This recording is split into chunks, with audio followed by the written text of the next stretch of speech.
Hello student, आप सभी का आपके अपने YouTube channel news with aspirants में स्वागत है। जैसा कि हमने बताया था आप सभी को कि हम आप सभी के लिए क्लास 12 के जितने भी स्टूडेंट हैं आर्ट्स के, उन सभी के लिए लेके आ रहा हूं सभी सब्जेक्ट का एमसीक्यू क्वेश्चन। जी हाँ, आज हमारा पहला लेक्चर होगा हिस्ट्री का, जिसमें हम हिस्ट्री के पहले चैप्टर ईंट मनके तथा अस्थियां यानी कि हड़प्पा सभ्यता के इंपॉर्टेंट ऑब्जेक्टिव क्वेश्चन को देखेंगे, जो आपके इंटर एग्जाम हिस्ट्री के लिए बहुत ज़्यादा इंपॉर्टेंट है। विश्वास मानिए, जितने भी क्वेश्चन यहाँ से पूछे जाएंगे इस चैप्टर से, वो 100% आपके बोर्ड एग्जाम में देखने को मिलेंगे। तो पैसेंस के साथ वीडियो को एंड तक जरूर देखिएगा। साथ ही साथ इस वीडियो का PDF पाने के लिए आप हमें हमारे व्हाट्सएप नंबर या फिर हमारे वेबसाइट से कॉन्टैक्ट कर सकिएगा। आपको PDF हमारे व्हाट्सएप नंबर 9835146164 पर मैसेज करके या फिर 8797140045 या फिर हमारे वेबसाइट jackrankers.com पर विजिट करके इस PDF को डाउनलोड कर पाएंगे। ठीक है, तो चलिए स्टार्ट करते हैं आज के इस चैप्टर को, जिसका नाम है, चैप्टर का नाम है ईंट मनके तथा अस्थियां, और ये क्लास 12 हिस्ट्री का पहला चैप्टर है। डियर स्टूडेंट, वीडियो स्टार्ट करने से पहले एक छोटा सा रिक्वेस्ट करूंगा कि चैनल पर पहली बार आए और चैनल को सब्सक्राइब नहीं किया तो सब्सक्राइब करते हुए नोटिफिकेशन बेल को जरूर प्रेस कर लें। आप चाहे झारखंड बोर्ड के हो, बिहार बोर्ड के हो, MP बोर्ड के हो, UP बोर्ड के हो, या फिर CBSE बोर्ड के हो, या ICSE बोर्ड के हो, या फिर झारखंड समेत देश भर के किसी भी बोर्ड से जिसमें NCERT फॉलो किया जाता है, उन सभी के लिए इंपॉर्टेंट है। लेकिन यहाँ पे झारखंड बोर्ड के जितने भी स्टूडेंट हैं उन सभी, और बिहार बोर्ड के जितने भी स्टूडेंट हैं उन सभी का एग्जाम अभी हाल ही में होने वाला है, तो उन सभी के लिए और CBSE ICSE के लिए बहुत ज्यादा इंपॉर्टेंट है। तो चलिए पैसेंस के साथ इस वीडियो को शुरू करते हैं। डियर स्टूडेंट्स, चैप्टर का नाम है, एक बार मैं बता देता हूं, ईंट मनके तथा अस्थियां, जिसका हड़प्पा सभ्यता भी कहते हैं। तो क्वेश्चन स्टार्ट करने से पहले थोड़ा सा एक हिंट दे दूं, एक कुछ ट्रिक बता देता हूं। ठीक है, हड़प्पा सभ्यता जी याद रखिएगा, एक हड़प्पा सभ्यता है और एक मोहनजोदड़ो है। क्या है? मोहनजोदड़ो। ठीक है, यहां से क्वेश्चन कैसा पूछा जाता है, तो क्वेश्चन पूछा जाता है कि हड़प्पा सभ्यता की खोज किसने की थी, मोहनजोदड़ो की खोज किसने की थी, हड़प्पा सभ्यता कब शुरू हुआ था, मोहनजोदड़ो की सभ्यता कब शुरू हुई थी, ये कहां से संबंधित है, तो ये सब क्वेश्चन पूछा जाता है। तो याद रखिएगा, हड़प्पा नाम से और मोहनजोदड़ो नाम से अभी आपको दोनों के जो खोज करता है उनका नाम हम क्लियर कराएंगे। ठीक है, सबसे पहले डियर स्टूडेंट एक चीज आप याद रखिएगा, हड़प्पा, हड़प्पा से आपको समझ आ रहा, हड़प मतलब कोई भी चीज को हड़पना चाह रहा है। ठीक है, तो जब कोई चीज को हड़पता है तो आप देखते होंगे बगल में कोई व्यक्ति बैठा होता है, तो क्या बोलता है कि यार सब मत हड़पो, कुछ तो दया करो। क्या बोलता है? यार सब मत हड़पो, कुछ तो दया करो। तो दया से आपको क्या याद रखना है? दयाराम साहनी। ठीक है, दयाराम साहनी। ठीक है, दयाराम साहनी हड़प्पा सभ्यता के क्या थे? खोजकर्ता थे। क्या थे? खोजकर्ता। अब मोहनजोदड़ो के सर कौन थे? मोहनजोदड़ो, जोदड़ो से एक शब्द आ रहा है जोड़ो, जोदड़ो से एक शब्द आ रहा है जी जोड़ो। जोड़ो मीन्स क्या? हाथ जोड़ो। क्या जोड़ो? हाथ जोड़ो। तो सर हाथ कौन जोड़ता है? हाथ कौन जोड़ता है? तो दास जोड़ता है। जो पुराने जमाने में दासी होते थे, दास होते थे, वो हाथ जोड़ते थे। सर तो हाथ जोड़ो, दास से क्या मतलब है? तो दास से याद रखिएगा राखल दास बनर्जी। क्या नाम याद रखिएगा? राखल दास बनर्जी मोहनजोदड़ो के खोज करता है। ठीक है, अब जब हड़प रहा था जी, तो कुछ डिमांड किया उन्होंने कि भाई कुछ तो दो। तो वो कब हुआ था? तो बोला था 21 दो। ठीक है, 21 में। तो कब हुआ था? 1921 में जो था हड़प्पा सभ्यता की खोज हुई थी, और जिसके उसके एक साल बाद 1922 में कब हुआ था? 1922 में जी हड़प्पा सभ्यता की खोज 21 में हुई और 1922 में मोहनजोदड़ो की खोज हुई थी। अब पूछेगा जी हड़प्पा सभ्यता में क्या क्या सामान मिले थे, क्या क्या सामान मिले थे जब खोजा गया था? तो याद रखिएगा, मान लिया जाए एक खेत है। ठीक है, ये खेत है, तो एक खेत मिला जी। पहले क्या मिला? एक खेत मिला। खेत चारों तरफ से बाउंड्री घिरी हुई है, तो बाउंड्री किस चीज की घिरी हुई है? ईंट से घिरी हुई है। ठीक है, खेत को जोतते किससे है जी? हल से जोतते हैं, तो हल मिला था। और क्या सर? और क्या हुआ था? एक गड्ढा मिला था जिसमें भूमि पूजन किया गया था। ठीक है, भूमि पूजन किया गया था। अब बात करते हैं सर हड़प्पा, हड़प्पा स्थित कहाँ है? तो हड़प्पा जी अभी वर्तमान के पाकिस्तान में स्थित है। अगर इसका लोकेशन की बात करें तो मोंटगोमरी, कहाँ स्थित है जी? मोंटगोमरी में। ठीक है, मोंटगोमरी में हड़प्पा स्थित है। और मोहनजोदड़ो कहाँ स्थित है सर? मोहनजोदड़ो कहाँ स्थित है? ये भी पाकिस्तान में है। मोहनजोदड़ो का नाम क्या होगा सर? वहाँ लरकाना, ठीक है, लरकाना, क्या याद रखिएगा? लरकाना नामक स्थान से मोहनजोदड़ो स्थित है। तो डियर स्टूडेंट, ये थी कुछ चैप्टर की हिंट जो कि हमने शुरुआत में ही जान लिया थोड़ा सा समय लेके। अब इनके जो इंपॉर्टेंट क्वेश्चन है उनको कर लेते हैं। पहला क्वेश्चन हमारा है, सिंधु सभ्यता का क्षेत्रफल किस आकार का था? सिंधु सभ्यता का जो क्षेत्रफल था वो किस आकार का था? सिंधु सभ्यता और हड़प्पा सभ्यता, याद रखिएगा मेरे प्यारे बच्चों, सिंधु सभ्यता और हड़प्पा सभ्यता एक ही नाम है। सिंधु सभ्यता का ही दूसरा नाम हड़प्पा है और हड़प्पा का ही दूसरा नाम सिंधु सभ्यता है। तो पूछा जा रहा कि सिंधु सभ्यता का क्षेत्रफल कैसा था? तो त्रिभुजाकार था। कैसा था जी? त्रिभुजाकार, ठीक है। दूसरा क्वेश्चन है, हड़प्पा से सर्वप्रथम बड़ी संख्या में ईंटें प्राप्त हुई है। हड़प्पा से हमने क्या बोला है जी? ईंट प्राप्त हुई है, हमने पहले ही बताया। तो बड़ी संख्या में सर्वप्रथम ईंट प्राप्त हुई है, वो कब प्राप्त हुई है? तो याद रखिएगा 1826 में, ठीक है। 1826 ईस्वी में हड़प्पा से सर्वप्रथम क्या प्राप्त हुई थी? ईंट प्राप्त हुई थी, ठीक है। याद रखिएगा हड़प्पा से सर्वप्रथम ईंट कब प्राप्त हुई थी? तो 1826 ईस्वी में। अगला क्वेश्चन हम देखते हैं। अगला तीसरा सवाल है जी, सैंधव सभ्यता, ठीक है, एक सभ्यता होती सैंधव सभ्यता से संबंधित स्थल चन्हूदड़ो की सर्वप्रथम खोज किसने की थी? क्या है? चन्हूदड़ो। तो चन्हूदड़ो को जी खोज की थी सी नंबर एनजी मजूमदार ने, एनजी मजूमदार, ठीक है। एन से नाम है जी, एन याद रखिएगा, जी से है गोपाल, ठीक है, एनजी गोपाल मजूमदार, एन गोपाल मजूमदार नाम याद है, ठीक है। नाम जो है आपको क्या याद रखना है? NG Majumdar, okay. तो अगला क्वेश्चन देखते हैं। अगला क्वेश्चन है चौथा नंबर, सिंधु सभ्यता से संबंधित स्थल रोपड़ का उत्खनन कार्य कराया था। रोपड़, सिंधु सभ्यता यानी कि हड़प्पा सभ्यता से संबंधित एक स्थल था रोपड़, उनका उत्खनन किसने कराया था? तो ये क्वेश्चन है जी। तो इनका जो सही जवाब है वह है वाई डी शर्मा। क्या है? वाई डी शर्मा। क्या है? वाई डी शर्मा, याद रखिएगा। डियर स्टूडेंट, आपको नाम से याद रखने होंगे, ठीक है। कुछ चीजें पे ट्रिक होती है जो हमने बता दी, हर एक चीज में ट्रिक नहीं होती है। तो याद रखिएगा रोपड़ का जो उत्खनन किया था वो वाई डी शर्मा ने किया था, ओके। अगला क्वेश्चन है डियर स्टूडेंट, अश्व होने का साक्ष्य प्राप्त हुआ। एक अश्व होने यानी कि घोड़ा होने का साक्ष्य प्राप्त हुआ है, कहां से हुआ है? तो याद रखिएगा लोथल और सुरकोटड़ा से, ठीक है, सुरकोटड़ा से। कहां से? लोथल और सुरकोटड़ा से, याद रखिएगा, बी नंबर इसका सही जवाब हो जाएगा। अगला क्वेश्चन है डियर स्टूडेंट छठा नंबर, सिंधु सभ्यता मिसोपोटामिया संस्कृति की देन थी, यह कथन था। मिसोपोटामिया किसको कहते हैं जी? दो नदियों, ठीक है, दो नदियों के बीच में अगर कोई सभ्यता बसती है तो उसे क्या बोलते हैं? मिसोपोटामिया। तो सिंधु सभ्यता मिसोपोटामिया संस्कृति की देन थी, यह कथन था। तो यह कथन किसका था? तो दो व्यक्ति का कथन था, एक था व्हीलर नाम का और एक था गार्डन नाम का। एक था व्हीलर नाम का, एक था गार्डन नाम का। तो इसलिए इनका जो सही जवाब हो जाएगा कि वो क्या हो जाएगा? ऑप्शन नंबर सी, उपरोक्त दोनों, ठीक है। सिंधु सभ्यता में मिसोपोटामिया संस्कृति की देन थी, यह कथन था, तो व्हीलर और गार्डन दोनों का। डियर हम ज्यादा समझा नहीं सकते क्योंकि टाइम बहुत ज्यादा लग जाएगा, इसलिए ऑब्जेक्टिव है, तो मैं कोशिश करूंगा थोड़ा बहुत हिंट देते हुए आगे बढ़ते जाऊं ताकि एक वीडियो में एक लेक्चर को आसानी किया जा सके, ठीक है। थोड़ी सी साउंड की क्वालिटी आपको पीछे खराब हुई होगी क्योंकि माइक थोड़ा सा खुल गया था, माफी चाहूंगा। अगला है डियर स्टूडेंट सातवां नंबर, निम्नलिखित में से वह कौन सा कथन है जहां से हल चलाने का साक्ष्य प्राप्त हुआ? निम्नलिखित में से वह कौन सा कथन है, या कथन नहीं, वह कौन सा स्थान है जहां से हल चलाने का साक्ष्य प्राप्त हुआ? तो इनका सही जवाब क्या हो जाएगा? आपको अभी थोड़ी देर पहले ही बताए थे, देख सकते हैं यहाँ पे आंसर क्या है, D number, Kalibangan. Sir Harappa बोले थे, तो जी हाँ डियर स्टूडेंट, कालीबंगा से हल चलाने का साक्ष्य प्राप्त हुआ था, यह भी सही बात है। हड़प्पा से प्राप्त हुआ, लेकिन तो पहले अगर बात करें तो कालीबंगा, कालीबंगा कहां है सर? तो राजस्थान में, ठीक है, राजस्थान में है, याद रखिएगा। क्वेश्चन में रहेगा हड़प्पा भी कालीबंगा भी, तो आपको कालीबंगा लगाना है क्योंकि ये राजस्थान में है और ये पहले हुआ था, ठीक है, याद रखिएगा। अगला जी 8वां नंबर सवाल, पंजाब के हरियाणा के अतिरिक्त किस स्थान में सैंधव सभ्यता के प्राचीन अवशेष प्राप्त हुए? पंजाब के हरियाणा, या हरियाणा लिखा है, ठीक है, के अतिरिक्त किस स्थान से सैंधव सभ्यता के प्राचीन अवशेष प्राप्त हुए थे?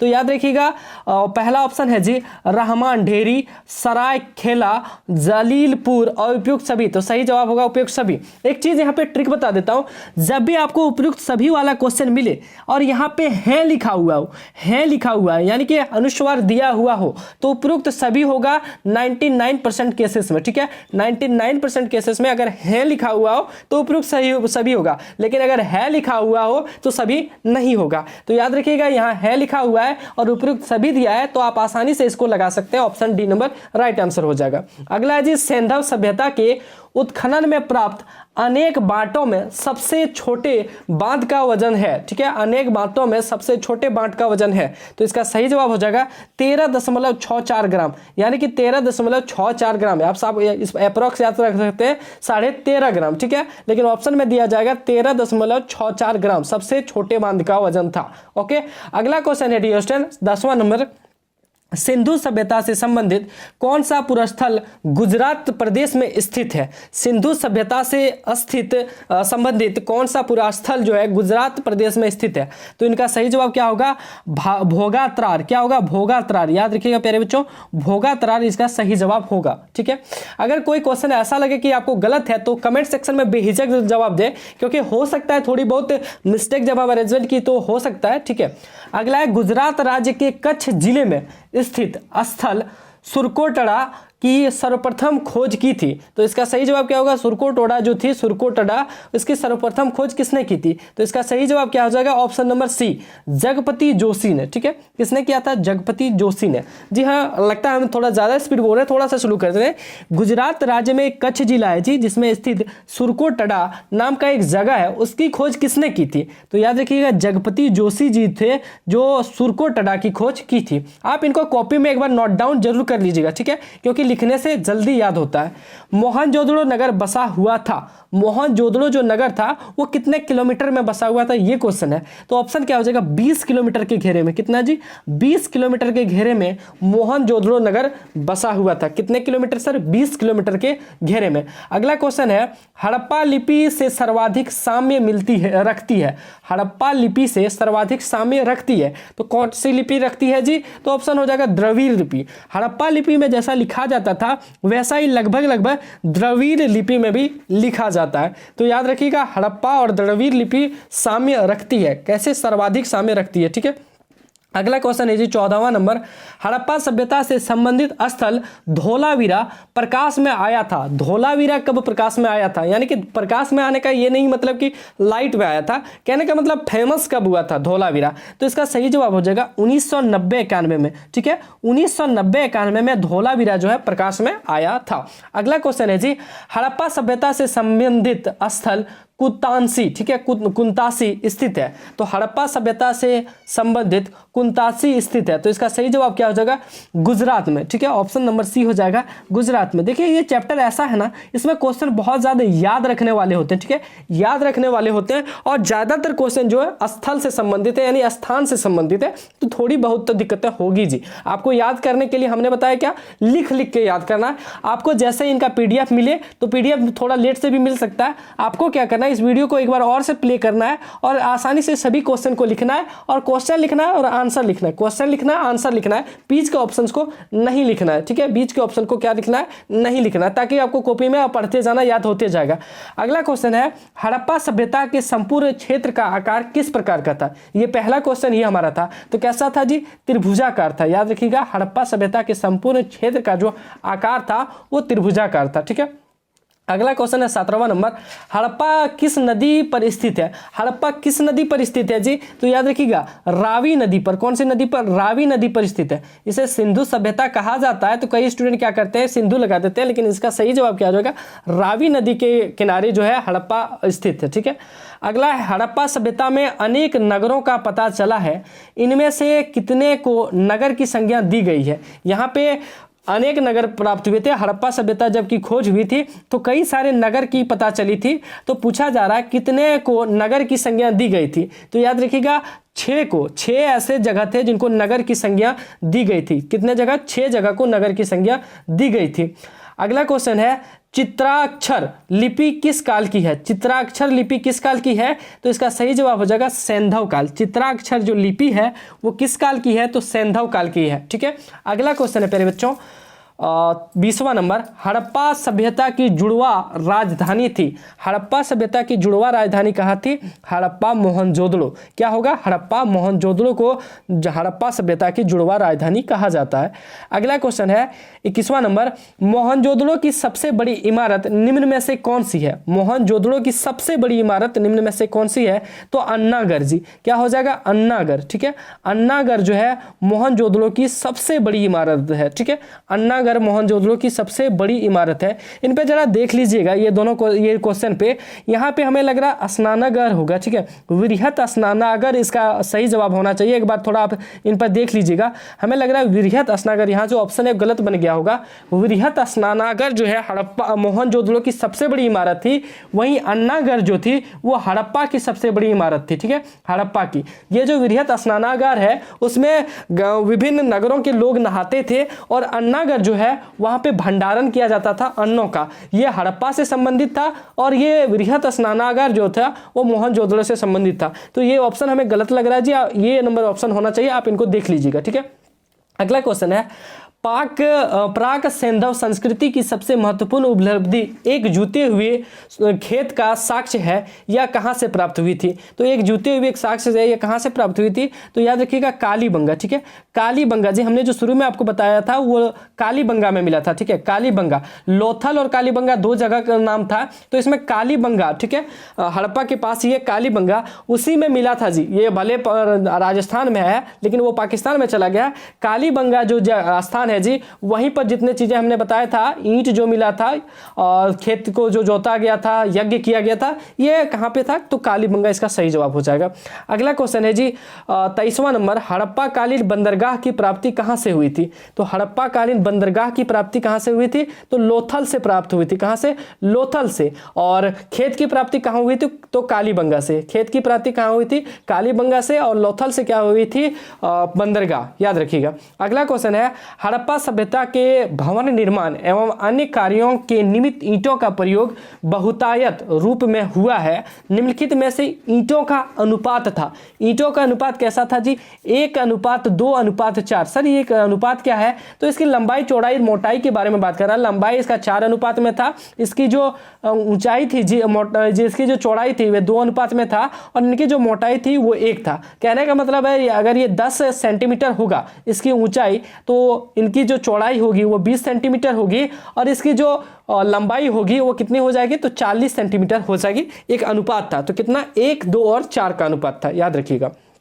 अगला है, सिंधु सभ्यता निम्नलिखित में से किस नाम से जानी जाती है? तो सिंधु सभ्यता जी किस नाम से जानी जाती है? तो कांस्य युगीन सभ्यता के नाम से जानी जाती है। कौन सी सभ्यता? तो कांस्य युगीन। कांस्य युगीन। सर उसके बाद अगर पूछ दे मोहनजोदड़ो कौन सी, तो मोहनजोदड़ो भी कांस्य युगीन ही होगी। आपको पता होना चाहिए कि 1921 में हड़प्पा की खोज, 1922 में मोहनजोदड़ो की खोज हुई थी, तो दोनों एक ही टाइम पीरियड के थे, इसलिए दोनों का जवाब क्या हो जाएगा? कांस्य युगीन ही हो जाएगा।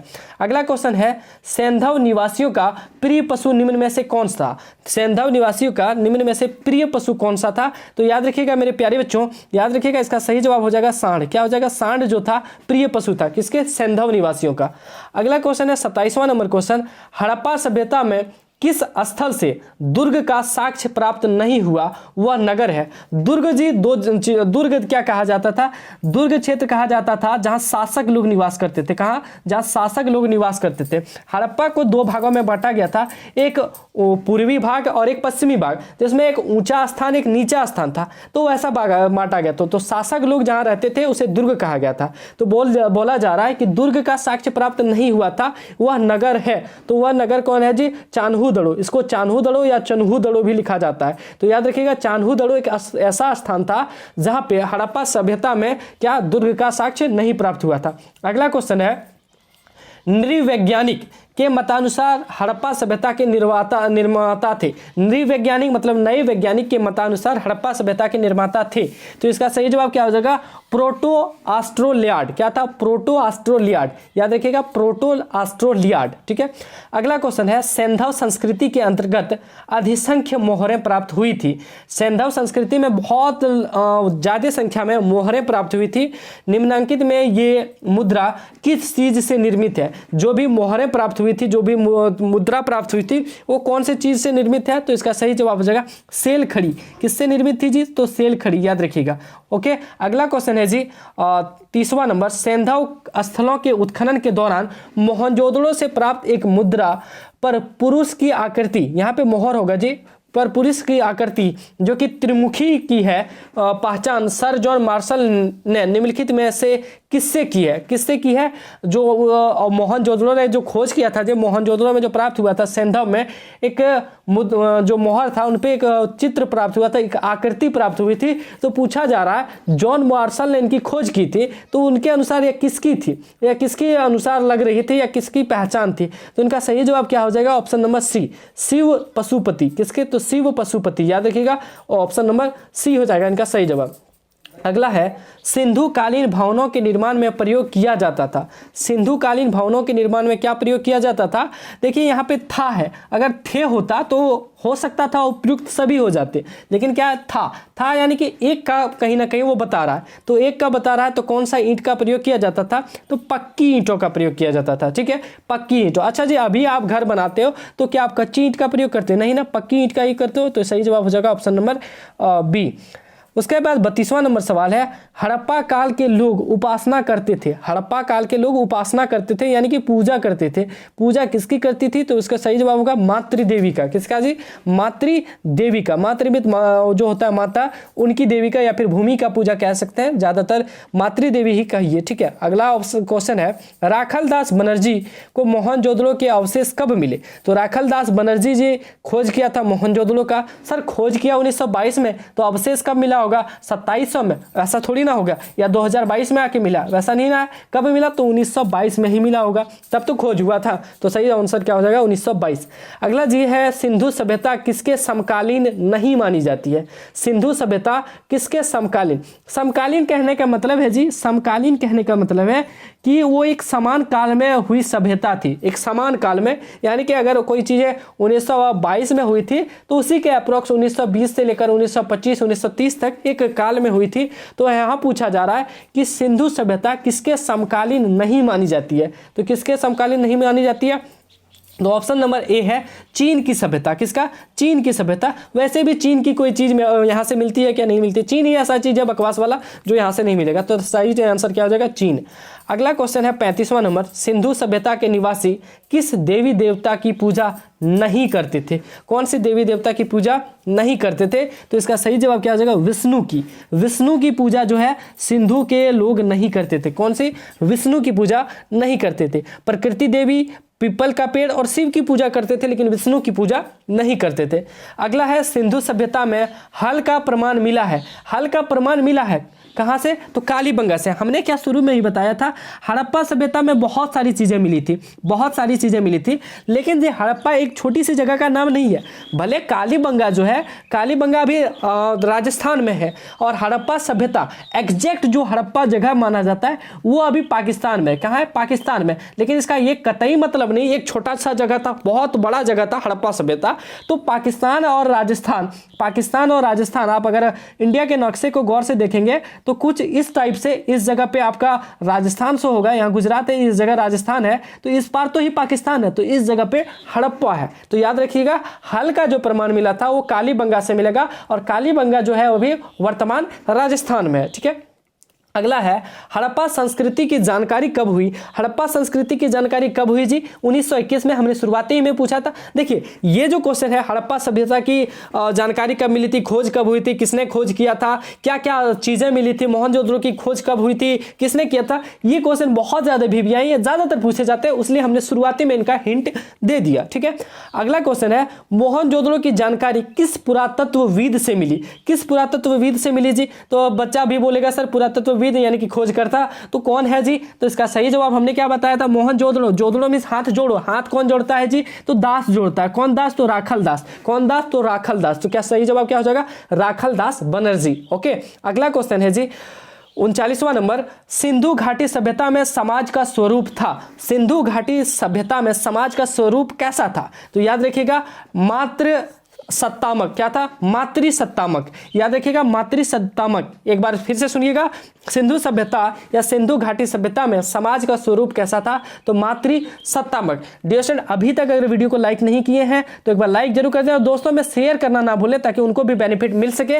और अभी तक हमारे चैनल पर नए चैनल को सब्सक्राइब नहीं किए तो सब्सक्राइब जरूर कर लें, क्योंकि हम आपके लिए बहुत ज्यादा मेहनत कर रहे हैं। साथ ही साथ डियर स्टूडेंट, मैं आपको एक इन्फॉर्मेशन दे दूं कि आपको पीडीएफ लेने के लिए हमने शुरुआत में ही बता दिया, आप उनसे पीडीएफ ले सकते हैं, लेकिन पीडीएफ आपको तुरंत प्रोवाइड नहीं कराई जाएगी। वीडियो अपलोड होने से लगभग आपको ये पीडीएफ देने में 48 घंटे से लेकर 7 दिन का समय लग सकता है। ठीक है, 48 घंटे से लेकर 7 दिन का समय लग सकता है, इसलिए आप मैसेज तुरंत ना करें, जैसे ही पीडीएफ होगी आपको प्रोवाइड ग्रुप के माध्यम से करा दी जाएगी। ठीक है, अगला है विशाल स्नानगर के अवशेष कहां से प्राप्त हुए थे? तो मोहनजोदड़ो से जी, मोहनजोदड़ो। इनका सही जवाब हमने शुरुआत में ही बताया था कि वो ऑप्शन गलत था, तो याद रखिएगा मोहनजोदड़ो। हो सकता है आपको जो पीडीएफ मिले उनमें भी ऑप्शन वही रहे, क्योंकि पीडीएफ हमारी टीम देगी तो ऑप्शन हो सकता है चेंज नहीं होगा। याद रखिएगा मोहनजोदड़ो, उसका आंसर आप खुद ब खुद थोड़ा बहुत कर लीजिएगा। हड़प्पा किस नदी के किनारे है जी? तो शुरुआत में ही आपने देखा रावी नदी के किनारे। सर शुरुआत में जब आपने ये क्वेश्चन लिया था तो अभी क्यों लिए? तो सर ये क्वेश्चन इंपॉर्टेंट है, ये क्वेश्चन इंपॉर्टेंट है, रावी नदी के किनारे मिला था, ये सब क्वेश्चन इंपॉर्टेंट है, इसलिए मैं करा रहा हूँ। ठीक है, दोबारा तो सब दोबारा नहीं है, एक आध क्वेश्चन होगा। सिंधु सभ्यता के सबसे विशिष्ट पुरावस्तु क्या है? सबसे पहले जो मिला था वो क्या था? तो मुहरें मिली थी जी। सर मुहरें क्या यूज किया जाता, कहाँ यूज किया जाता था? देखिए हड़प्पा सभ्यता के समय में ना कोई वस्तु, मान लिया जाए एक वस्तु है, इसमें क्या भर दिए थे, क्या भर दे इसमें जी? मान लिया जाए इसमें कोई किसी को भर देते हैं, ठीक है, सभी स्टूडेंट का मार्कशीट भर देते हैं।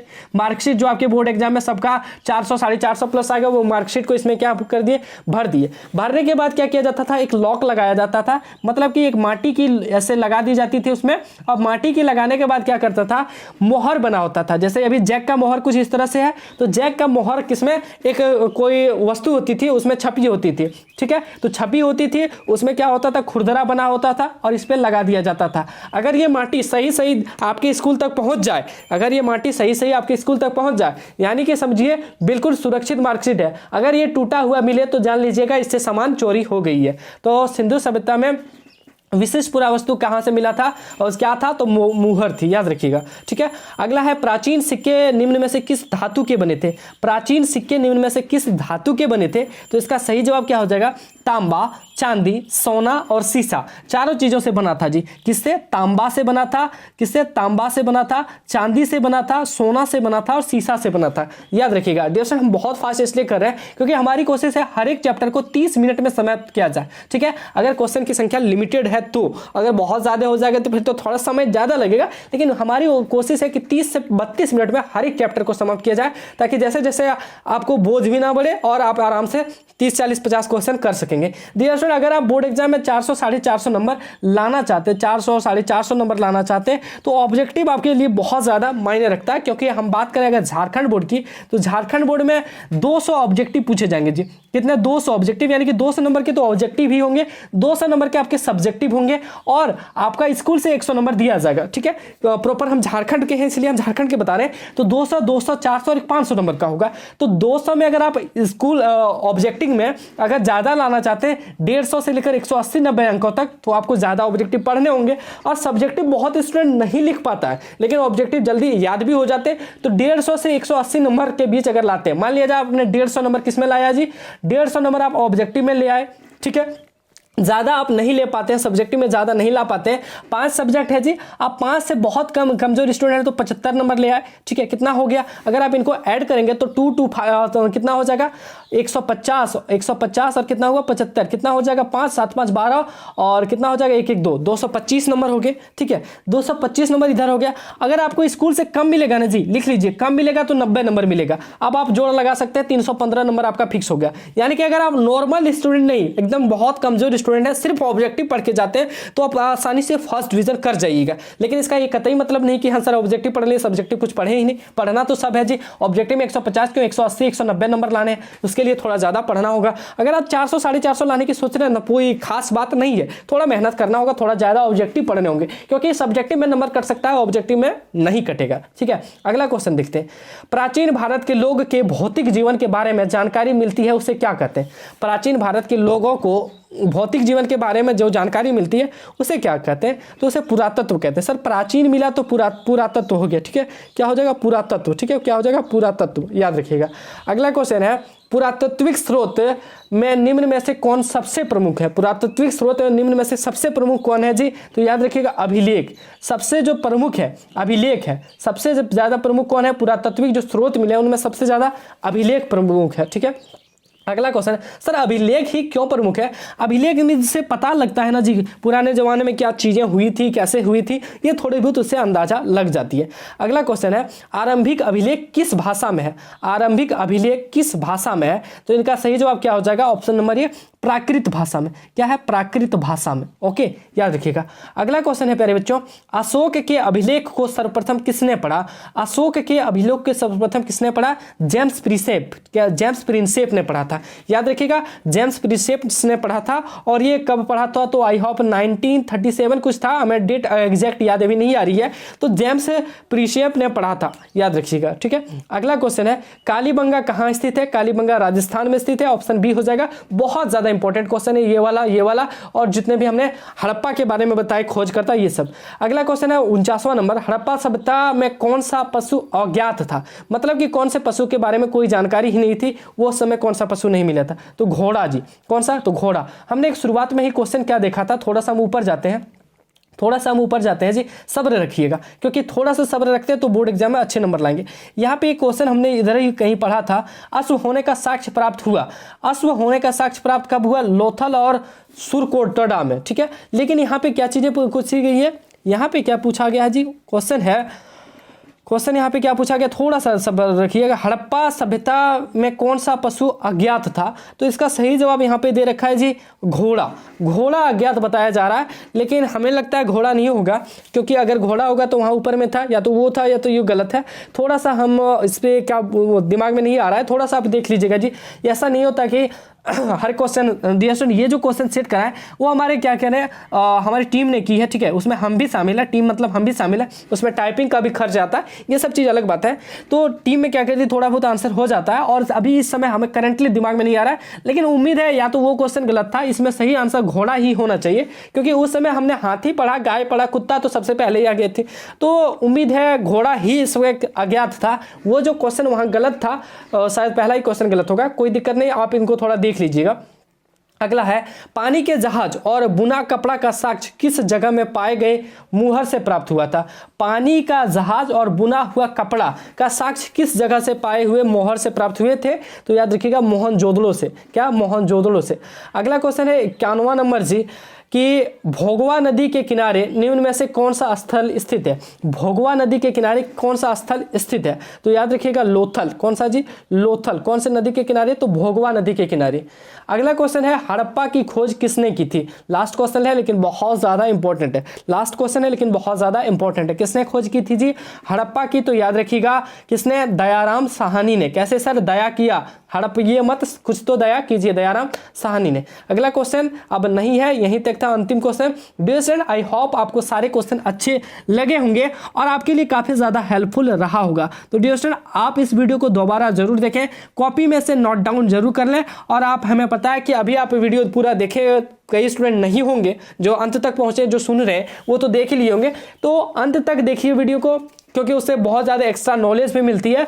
और तुरंत हम पीडीएफ इसलिए प्रोवाइड नहीं कराते क्योंकि वीडियो अंत तक देखते नहीं है, तुरंत पीडीएफ लेते हैं और स्टॉक खाली करते हैं। तो स्टॉक करना है कि स्टूडेंट की ये नहीं हुआ है, जो मेन पॉइंट है वो स्टॉक नहीं करना है, आपको वीडियो देखना है, पढ़ना है, उसके बाद ही आपको पीडीएफ 48 घंटे से 72 घंटे से लेकर 7 दिन का समय लग सकता है, क्योंकि पीडीएफ अब इसके बाद जो भी गलतियां थी उसे सुधार कर लिया जाएगा और बाद में चीज को आपको सही सही दिया जाएगा। तो dear student, I hope video अच्छी लगी हो तो लाइक जरूर कीजिए, दोस्तों में शेयर करना नहीं भूलिए, क्योंकि उनको भी इनका बेनिफिट मिलना चाहिए। साथ ही साथ हमारे चैनल पे नए चैनल को सब्सक्राइब नहीं किए तो सब्सक्राइब जरूर कर लें, ताकि आपको आने वाले और भी वीडियो का नोटिफिकेशन मिल सके। मिलते हैं आप सबके बीच अगले वीडियो में, तब तक के लिए धन्यवाद। जय हिंद, वंदे मातरम।